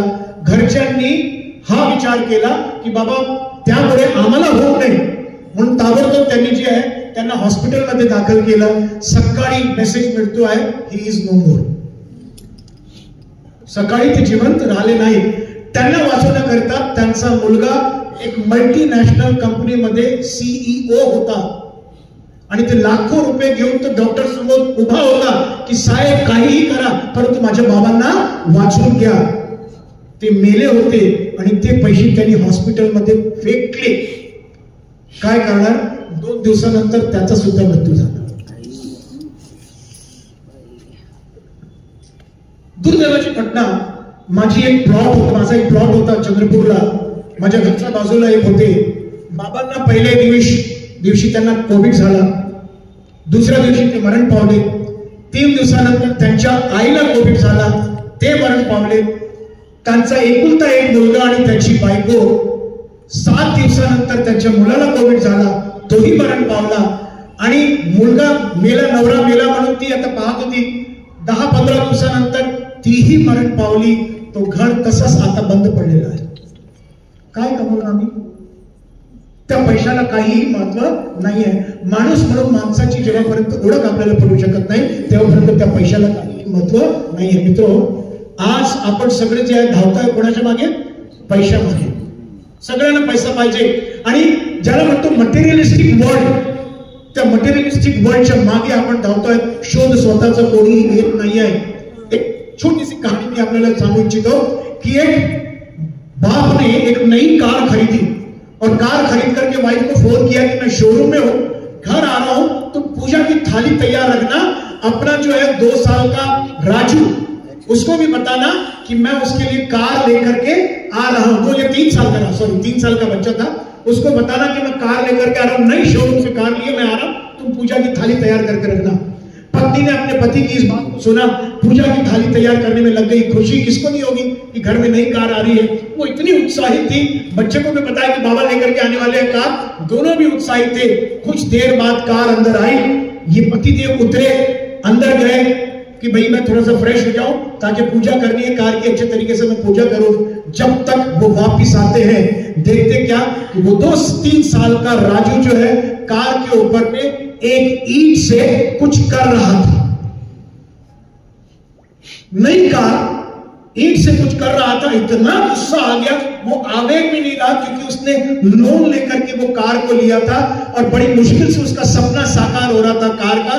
वो कार लेकर के घर पहुंचा था और जब ये इस लड़के को ईंट से कुछ लिखता हुआ देखा उसका दिमाग खराब हो गया। एकदम से वही ईंट का टुकड़ा लेकर के उसके हाथ को नीचे रख करके उसके ऊपर ईंट से उसकी उंगली को ठेक दिया। खून निकलने लगा, लड़का चिल्लाने लगा।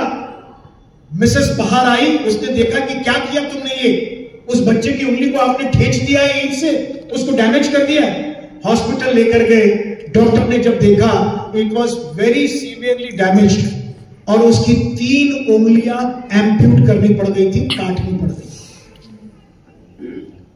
3 उंगली कट गई, बैंडेज लगी थी, लेकिन लड़का चुपचाप था। उसे क्योंकि बेहोशी का वहां पे लोकल एनेस्थीसिया देकर के रखा था तो एनेस्थीसिया से उसको पेन महसूस नहीं हो रहा था।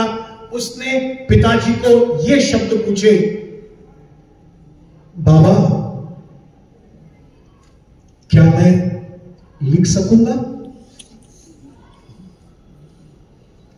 वो बाप शब्द होकर के बाहर निकलता है कि मैं मेरे बेटे को क्या जवाब दूं, और उसी कार पर उसी जगह पर आकर के रुकता है जहां वो बालक ईंट से कुछ लिख रहा था। क्योंकि आवेग में उसने देखा नहीं था तो उस जगह पे खड़े रह करके ईंट पे लिखा था, आई लव यू पापा। ये देख करके उसके आंखों से जो आंसू निकले, वो पश्चाताप जो उसके मन में होने लगा, क्या वो पश्चाताप उस बच्चे की उंगली वापस ला सकता है? नहीं ला सकता। हमारा मटेरियलिस्टिक वर्ल्ड के अंदर में इतना ज्यादा कुछ गिर गया है कि हमें व्यक्ति से प्रेम ना होकर के वस्तुओं से प्रेम बहुत ज्यादा हो गई है। और ये आज की हकीकत है। हम अपने आप को नहीं देख रहे हैं, इंसान इंसान की मदद नहीं कर रहा है। गाड़ी का एक्सीडेंट होता है, सबसे पहले क्या देखते हैं? जिस व्यक्ति के साथ में आपका एक्सीडेंट हुआ, वो गिरा, उसकी मदद करने के बजाय आप क्या देखते हो? मेरी गाड़ी कहीं डैमेज हुई तो नहीं। अगर ये हमारी मानसिकता है तो क्या हमने अपने आप को ढूंढा? क्या हमने, कहते हैं कि प्रत्येक माणसात एक देव वास करत असतो, त्या देवाला तुम्ही पूजण्याचा प्रयत्न करत नाही, देवळात जाऊन घंटी वाजवली किंवा पूजाचे फुलं अर्पण केल्याने काही होणार आहे का? माणसातला खरा देव जो आहे त्याची पूजा करणे महत्वाचं आहे। आजपासून, उद्यापासून जेव्हा कधी वेळ मिळत असेल, माणसाला माणूस म्हणून ओळख करण्याची प्रयत्न करा। त्याला ओळखा की तो व्यक्ती आहे, तो माणूस आहे। धर्म जाती ही सगळी मानव निर्मित आहे। पहिले अंडा आया या मुर्गी आया, त्याचं उत्तर आतापर्यंत कोणाला लाभलेलं नाहीये। तसंच माणूस पहिले आला की धर्म पहिले आला, या जर याचं उत्तर शोधायला गेलो तर ते उत्तर लाभणार नाही। हे सगळे धर्म आपण निर्मित केलेले आहेत। सर्वात उत्तम उत्कृष्ट धर्म म्हणजे मानव धर्म। माणसाला माणूस म्हणून जगण्याची एक संधी द्या, त्याला समजून घ्या, त्याच्या वेदना संवेदना समजून घ्या। एखादा भिक्षुक किंवा भिकारी आपल्याकडे भीक मागायला येत असेल, तुमच्याकडे असेल तर त्याला म्हणा की बाबा 1 रुपया आहे तुला देतो आहे किंवा 5 रुपये आहे तुला देतो आहे, परंतु त्याचा अपमान असं करू नका म्हणून साहेब। कारण तुम्हाला जर असं कोणी म्हटलं तर तुम्हाला किती राग येऊन जाईल। तो तुम्हाला काही नाही म्हणतो, तुम खुश रहो, ठीक है भाई, नहीं है चला जातो। त्याचा मन मोठा की आपलं मन मोठं? तो भीक मागणारा व्यक्ती आहे, त्याचं मन मोठं आहे। आपण श्रीमंत असून सुद्धा आपलं मन मोठं नाही आहे, तर आपल्याला स्वतःचा शोध लावण्याचा प्रयत्न करा की तुम्ही कशा पद्धतीने करणार आहात। तर शेवटी मी जस्ट 5 मिनिटात आपलं हे सगळं संपूर्ण 2 मिनिटात संपून घेतो आहे की तुम्हाला जर का स्वतःचा शोध घ्यायचा असेल तर त्याच्यात 4-5 गोष्टी करायला आवश्यक आहे। वेळात वेळ काढून सकाळी 10 मिनिटं आत्मचिंतन करण्याचा प्रयत्न करा। First is love yourself. स्वतःला प्रेम करा। आपण स्वतःला प्रेम करतो का? बाई इकडे जेवढ्या बसल्या आहेत लेडीज, त्यांना वेळ करतो, सकाळी उठला की नवरा काय म्हणतो? चहा आणि तोही गरम कडक चहा है ना. सगळ्यांना नवऱ्यांना पाहिजे कडक चहा. मुलं असतील शाळेत जाणारी, प्रत्येक 3 किंवा 2 असतील मुलं, त्या दोन्ही मुलांची जी आवडी निवडी आहे त्या सारख्या असतात का? नाही. त्यांच्या आवडी निवडी सारख्या नसतात. त्या दोन्ही मुलांचा टिफिन ती बाई बनवून देत असते आणि त्यांच्या आवडी निवडीप्रमाणे डब्यात काय पाहिजे ते शोधून त्या डब्यामध्ये पोहोचून देत असते. आणि नवरा काही कमी नाहीये, त्याची सुद्धा डिमांड वेगळीच असते. त्याला मध्ये नाश्त्यामध्ये काही वेगळंच हवं असतं, पण त्याची सुद्धा डिमांड ती पूर्ण करत असते. आणि करत करत करत 11-12 वाजून जातात. ती सकाळची उपाशी असते, दुपारपर्यंत ती उपाशीच असते. परंतु नवरा ऑफिसला जाताना किंवा मुलं शाळेत जाताना कधी विचारत नाही की आई तू 2 घास खाते का ग? ही वस्तुस्थिती असं आहे. तुमच्या पत्नीचा प्रेम करणारा व्यक्ती कोण आहे? तुम्हीच आहात. आणि तुम्ही जर का प्रेम करायला सुरुवात केली, मुलं तुम्हाला पाहतील आणि ते सुद्धा तुम्हाला प्रेम करायला सुरुवात करतील. तुम्ही प्रेम करत नाही. प्रेम करा सर. आपण मुलांवरती प्रेम करत नाही, हळस करतो, त्यांचा राग करतो, कारण आपल्या मनाप्रमाणे ते वागत नाही आणि आपल्याला त्याचा राग येतो की मी जसं म्हणतो तसं नाहीये. तुम्ही लोकांना बदलण्याचा प्रयत्न जर करत असाल तर लोक बदलणार. काय करावं लागेल? स्वतःला बदलावं लागेल. स्वतःला बदला, स्वतःची विचारधारा बदला. लोकांपर्यंत लोकांना पाहण्याचा दृष्टिकोन बदलला पाहिजे. तो गरजू व्यक्ती आहे किंवा नाही आहे हे तुम्ही ठरवू नका घ्या. तो स्वतः ठरवेल त्याची गरज आहे किंवा नाहीये. त्याला गरज असेल तर तुमच्यापर्यंत येईल, त्याची मदत करा. हा खरा शोध स्वतःचा आहे. विचार करा. सकाळी आपल्याला उठून काहीच नाही करायचं आहे, आरशात पाहायचं आणि फक्त 2 सेकंड लागतील आपल्या गालावरती हात फिरायचा आणि म्हणाल तू बहुत अच्छी हो. करू का? काही हरकत आहे का त्याच्यात? स्वतःची स्तुती करणे सुरुवात करा. आरशात स्वतःला म्हणायला तू बहुत बढिया, तू बहुत डॅशिंग दिख रहा. तुम्ही पाहाल तुमच्या हातात एक पॉझिटिव्ह वाइब्स निर्मित होतात आणि पॉझिटिव्हिटी तुमच्यामध्ये येईल. तुम्हाला लागेल की बाबा काही आपल्याकडे प्रॉब्लेम नाही आहे. दुसरा, वेळेचे व्यवस्थापन. ज्या वेळेत जे कामं करायची आहेत त्याच वेळेत केलेलं बरं. तुमच्याकडे वेळ राहील तर तुम्ही आरामात समाधानकारक अनेक कामं तुम्ही घडवू शकता. तिसरा, लोकांपर्यंत बसा. लोकांकडे जाऊन बसा, त्यांना अभ्यास करण्याचा प्रयत्न करा. आणि जी म्हातार व्यक्ती जिकडे बसलेले आहेत, म्हणजे वयस्क लोक जे बसले आहेत, त्यांना काहीही नको आहे. तुमचा पैसा नको आहे, त्यांना फक्त काय हवं आहे? त्यांना वेळ पाहिजे. त्यांचे जे काही अनुभव असतील ते तुम्ही समजून घ्यावा, हीच त्यांची एक अपेक्षा आहे. त्यापेक्षा दुसरं काही त्यांची अपेक्षा नाही आहे. आणि त्यांच्याकडे तुम्ही दिवसात 10 मिनिट फक्त घालवले, त्यांच्या अपेक्षा असतील तुम्ही 10 वेळा त्यांची ती गाथा ऐकली असेल तरी पण ती नव्याने आपण ऐकतोय, ती उत्सुकता दाखवणे हे महत्वाचं आहे. ती उत्सुकता दाखवते. बाबा तुम्ही सांगितलं ऐकू, तेच व्यक्ती वारंवार ते रिपीट करतोय. नाही, त्यांना ते आठवत नाहीये. त्या वयात त्यांना वाटतं की बाबा आम्हाला पैशाची गरज नाही, कारण त्यांना तेवढी काही भूक राहते का? तेवढं त्यांना काही ऐश्वर्य नको. त्यांना फक्त पाहिजे की आमची काळजी घेणारा कोणीतरी पाहिजे, कोणीतरी काळजी घेतो. त्या मुलासारखा ज्यांनी हॉटेलमध्ये त्या वडिलांची काळजी घेतली, ती काळजी त्यांना घेतली पाहिजे असं त्यांना वाटत असेल. रसिक हो, इकडे आपण बसले आहे. मी शेवटी 1 मिनिटात माझी गाथा संपवतो आहे. इकडे आपल्या समोर मी आहे. लोकांना पाहून असं वाटत असेल, मी पहिले सांगितलं की ड्रेस वर्ण नका करू. मी माझी कहाणी म्हटलंय की I belong to a slum family. झोपडपट्टीतला आलोय, हे खरं आहे. परंतु मला 2 मेजर हार्ट अटॅक झालेत. मला 5 स्टेंट लागलेले आहेत. I had myocardial infarction. दोन्ही किडनीचं माझं ऑपरेशन झालेलं आहे. 60% माझी किडनी काम करत नाही आहे. 4 फ्रॅक्चर झालेत माझ्या पायाला. मला डायबिटीज आहे, तरी पण मी मिठाई कुठे असेल खाऊन घेतो.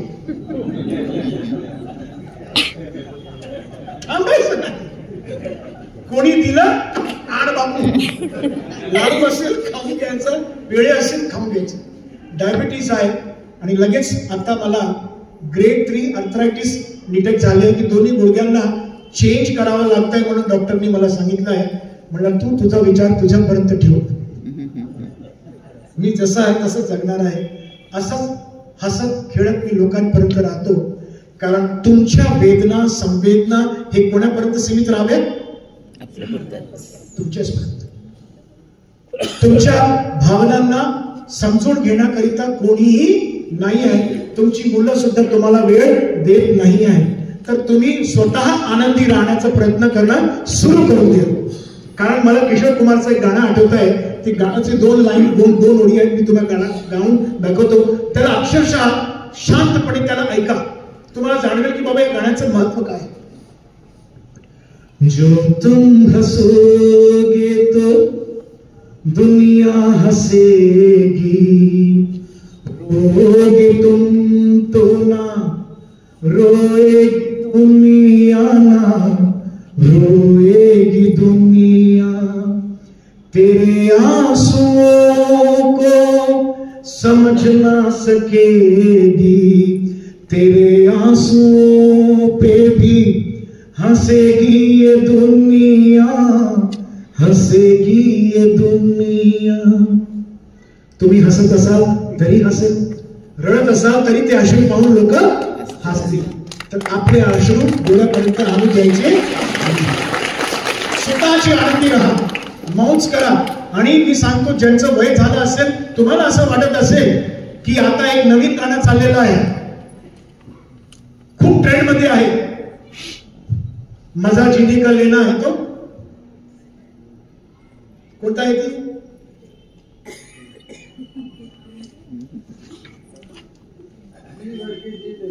नाही, जीवर की चिल्ली नाही आहे. वक्त बर्बाद ना ट्रेंड मध्ये आहे तो नवीन गाणं.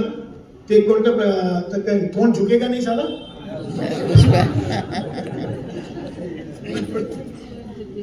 पुष्पा झुकेगा नहीं साला, त्या मूवीतला तो गाणं आहे. वक्त बर्बाद बिन बात की बातों में न कीजिए, आज की रात जीने का मजा लीजिए. प्रत्येक दिवस तुमचा आहे, तुम्ही हसत खेळत राहा. वय आहे, कोणी जर टोकत असेल त्यांना सांगून दे, तू गप्प बस, मला माझं जीवन माझ्या पद्धतीने जगायचं आहे. तुम्हाला वाटत असेल की आपण कोणतं गाणं आपल्याला वाटत असेल ते डान्स करायचं असेल, डान्स करा मनसोक्तपणे.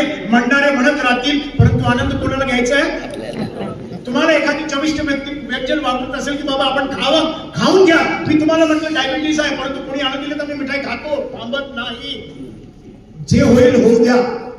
कारण असं म्हटलं जातं मेडिकल सायन्स मध्ये, तुमची वैचारिक क्षमता जी आहे तुमची ती प्रकृती ठरवते. आणि तुम्ही जर का थृथृड राहत असाल तर तुमचे जे काही डिसीज असतील ते सुद्धा दूर जातात. स्वतःला रिपेअर करण्याची क्षमता तुमच्यामध्ये आहे. आनंदी राहणं आहे. कोणाला टॅक्स द्यायचा आहे, कोणाला टॅक्स द्यायचा. ती सीतारामन काही म्हणली तरी तिचा, परंतु आनंदी राहा. प्रत्येक क्षण आनंद घ्यायचा तर आनंद राहा, हसत राहा. अनोळखी व्यक्ती मिळत असेल त्याच्याशी हात मिळवा आणि चुपचाप निघून जा. त्याला प्रश्न पडला पाहिजे, हा होता कोण?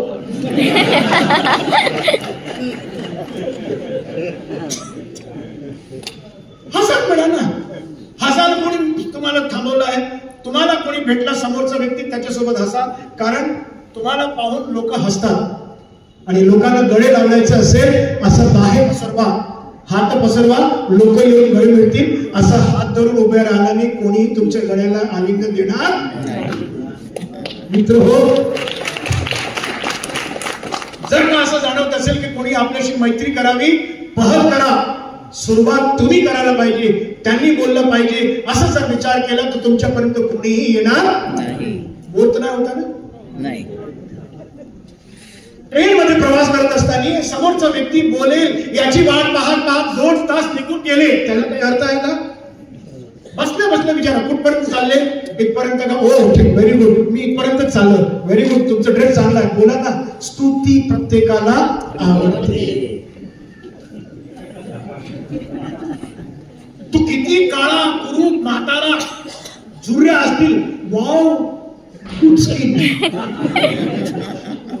आजोबा तुमची मिशी किती छान आहे, डोक्यावरती केस नाही पण कपाट कसं एकदम बिलकुल तडतडीत चमकत आहे. हात लावून पाहू का? करा ना. तू वाईट मानणार नाहीये, कोणीतरी त्याला वाटेल बाबा कोणतरी आहे माझ्या निश्चितपणे करतोय. आणि तुम्हाला जाणवेल 5 मिनिटात तो तुमचा मित्र होत जातो. तो वय विसरून जातो की मी मोठा आहे, त्याच्याकडे तो भान राहत. तुम्ही मित्रता करण्याचा प्रयत्न करा. शोध स्वतःचा घ्या की तुम्ही काय करता. कारण तुमच्यामुळे लोकांमध्ये नवीन ऊर्जा निर्मित होत राहते. तुम्ही हसले तर तुम्हाला पाहून बाजूचा हसेल, तुम्ही हसले तर हसताय. अरे बाबा तुला रडायचं असेल तर तू रड, मी हसतात दुसरा तरी हसेल. तर हसत राहा, कारण हसल्याने तुमच्या चेहऱ्यावरती किती मांसपेशी आहेत तुम्हाला माहित आहे doctor madam? There are 3,622 nerves. 3,622 nerves जे तुमच्या हसण्यामुळे एकदम प्रफुल्लित होतो आणि ते ऍक्शन मध्ये येतात. चेहऱ्यावरती वय कधीही दाखवू नका. मलाही 60 झालेले आहेत. 60 गाठली आम्ही, 60 गए है ये. लेकिन आनंदी राहा आणि आनंदात राहा. वाटत असेल म्युझिक ऐकायचं असेल ऐका. आजकाल तर ब्लूटूथ आलेला आहे, नीलदंत. हो, त्याचा पर्यायवाची शब्द नीलदंत. ते नीलदंत यंत्र आलेलं आहे. मुली जे आहेत त्याला असं वापरतात आणि आपल्याशी बडबड करत चाललेलं असं जाणवतं. घरी माझ्या दुसऱ्या माळ्यावरती एक मुलगी होती. ती असं करू, असं घेऊन, असं मूव करे, असं ऍक्शन करे. ते माझी आई आली, बेटा तू जा, त्या मुलीला लखवा मारलाय की काय पहा. मी म्हणलं आई तिला लखवा वगैरे नाही आहे, ती सेल्फी घेत आहे. नवीन बिमारी झाली आहे. दर्शक हो, श्रोता हो, आपण प्रेमळपणाने माझं हे वक्तव्य ऐकून घेतलं. काही चूक झाली असलीस तर मला क्षमा करावं. बोलण्यात शब्दांचा वापर काही चुकलं असावं तरी मला क्षमा करावं. आणि जर आनंद आला असावा तर आपण जे दूर हात ठेवलेले आहेत त्यांना जवळ घेऊन संपूर्ण करता येईल.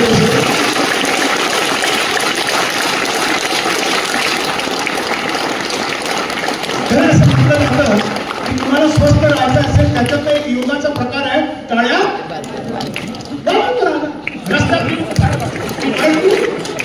तो टाळ्या वाजवण्याचा प्रकार अशा प्रकारे नको. लोक बंद सांगू. ओके, मला आज इथे निमंत्रण दिल्याबद्दल मी सगळ्या आयोजकांचा मनापासून आभार मानू इच्छितो. मला ऐकून घेतलं, माझे विचार आपल्यापर्यंत मांडण्याचा मी प्रयत्न केला. Thank you very much.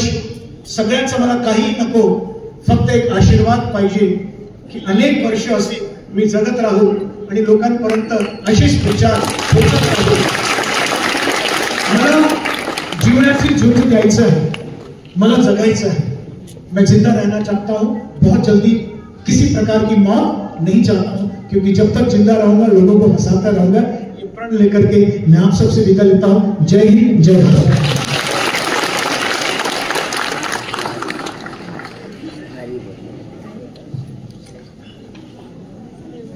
हॅलो. अतिशय हृदयस्पर्शी शोध स्वतःचा याचं विवेचन जाकीरबाईंनी केलंय. हे विवेचन संपूच नाही असं मला वाटत होतं, असं तुम्हालाही वाटत असेल. त्यांच्या एवढ्या व्यस्त काळ वेळ कार्यक्रमात ते आपल्याला शब्द दिला होता त्याप्रमाणे इथं आले. एवढ्या त्यांना व्याधी आहेत हे ते आपल्याला पहिल्यांदाच हे कळलं, तरी सुद्धा ते आपल्या चेहऱ्यावर हास्य फुलवण्याचा प्रयत्न करतायत. याबद्दल तर मी त्यांचे खूपच आभार मानतो. आणि त्यांनी आपल्याला आपल्या शब्दाला रिस्पॉन्स देऊन आज इथं आलेत आणि आपल्या सगळ्यांना त्यांचं विवेचन, हृदयस्पर्शी विवेचन ऐकवलं, त्याबद्दल मी त्यांचे मनपूर्वक आभार मानतो. वाचनालयातर्फे आणि आमच्या सर्व संचालक मंडळातर्फे आपले मनपूर्वक आभार. आणि श्रोते, आपले तर त्यात महत्वाचा रोल आहे. आपले सुद्धा शतशः आभार. आजच्या कार्यक्रमाचे प्रायोजक होते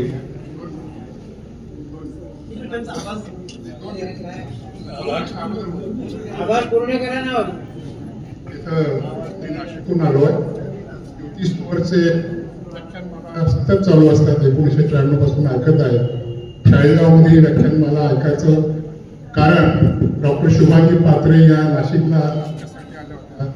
त्यांना भेटायचं ओढ होती म्हणून 1 तासापासून इथं आलेलो आहे. त्यांचं कृती ही नाशिकच्या थिएटरमध्ये कालिदास 40 वर्षे प्रिन्सिपल करतात. हा मला मोठा अभिमान वाटला. मी सकाळची बातमी पाहिली आणि 40 गावचे शिवांगी पूर्णपात्रे आणि 3-4 लोक त्यासाठी टीमला भेटलो आणि शुभेच्छा दिल्या. हा एक प्रसंग. दुसरा आपल्याला एक मोठा माणूस आहे राजेश ठोंबरे म्हणून आहे. मी याला आजच पाहत आहे. आमची 10 वर्षापासून मंत्री आहे. इकडे राजेश. चाळीसगाव तालुक्यातील जे वन आहे, जी शुद्ध हवा असते, त्याच्यात अबोध जग असतं. वनस्पती प्राणी यांना बोलता येत नाही, त्यांच्यावर होणारे आघात त्या माणसाने सतत पाहिलेले आहेत. आज त्या मॅडमच्या भेटीच्या निमित्ताने इथं आलो. राजेश इथं आयोजित करतो कार्यक्रम, हे मला वेगळी उद्योग वाटलं. बुद्धी, प्रयत्न आणि सातत्य, आणि त्यासाठी रिस्क घेण्याची त्याची सवय आहे. रात्री 4ला 3ला अनेक प्राणी मरतात, हा जात असतो आणि महाराष्ट्रात त्याचं नाव झालेलं आहे. महाराष्ट्रामध्ये या पोराचं नाव झालेलं आहे. मी सेवानिवृत्त DFO आहे. मी बँक ऑफ महाराष्ट्रामध्ये 1974-73ला लायब्ररीत बसायचो. 1 तास नोट काढायचो. सायन्सच्या लायब्ररीत MV फाटक होते, तेव्हा मी ते शिकत होतो. नियमित मी नोट्स काढायचो. मी राज्यात पहिला आलो 1975च्या परीक्षेमध्ये. कोणाचंही शिकवणी लाभली नाही, कोणाचं काय झालं नाही, आणि मी सेवानिवृत्त DFO झालो. या निमित्ताने राजेशशी 2015 पासून होऊन झाले. त्या माणसांच्या विद्यार्थ्यांसाठी वेगळं काहीतरी करता येतं बघा. आणि जे विद्यार्थी आहेत यांनी नियमित पेपर वाचणं, इंडियन एक्सप्रेस, टाइम्स, नोट्स काढणं आणि क्लासमध्ये जे सर शिकवतात त्यावर लक्ष देणं, आपोआप नोकरी मिळते. आपोआप नोकरी मिळते. कुठे शोधायला जायची गरज नाही. हे डॉक्टर देखील होते नाटकासाठी, आणि या दोघांच्या प्रेरणेने इथं पोहोचलेलं आहे. चाळीसगावची जी मंडळी आहे त्यांनी जे आयोजन करतात लेक्चर्स वगैरे, मला अप्रूप वाटलं की मी नाशिकला 93 पासून लेक्चर आणतो, मोठी मात्र ज्योतिषवर आणतो. आपल्याकडे बुद्धी देणारी ही मंडळी आहे, त्यांचा आभार, धन्यवाद. हॅलो. आजच्या व्याख्यानाचे आपले प्रायोजक होते डॉक्टर मंगेश श्रीकांत कर्नाळकर, स्वर्गीय डॉक्टर श्रीकांत कर्नाळकर स्मृती प्रित्यर्थ, त्यांचेही मनपूर्वक आभार. उद्याचे आपले वक्ते आहेत श्री अविनाश हडबे, पुणे. त्यांचा व्याख्यानाचा विषय आहे भारतीय स्वातंत्र्याची 75 वर्षे, आणि उद्याच्या व्याख्यानाचे प्रायोजक आहेत श्याम व प्रकाश पंडित, स्वर्गीय यमुनाबाई पाटील स्मृती प्रित्यर्थ व सौ सीमा प्रकाश कुलकर्णी, स्वर्गीय कमळाबाई व स्वर्गीय नारायण बाळकृष्ण कुलकर्णी स्मृती प्रित्यर्थ. असाच प्रतिसाद आपल्या उद्याच्या समारोहाच्या व्याख्यानाला पण आपण द्याल ही अपेक्षा.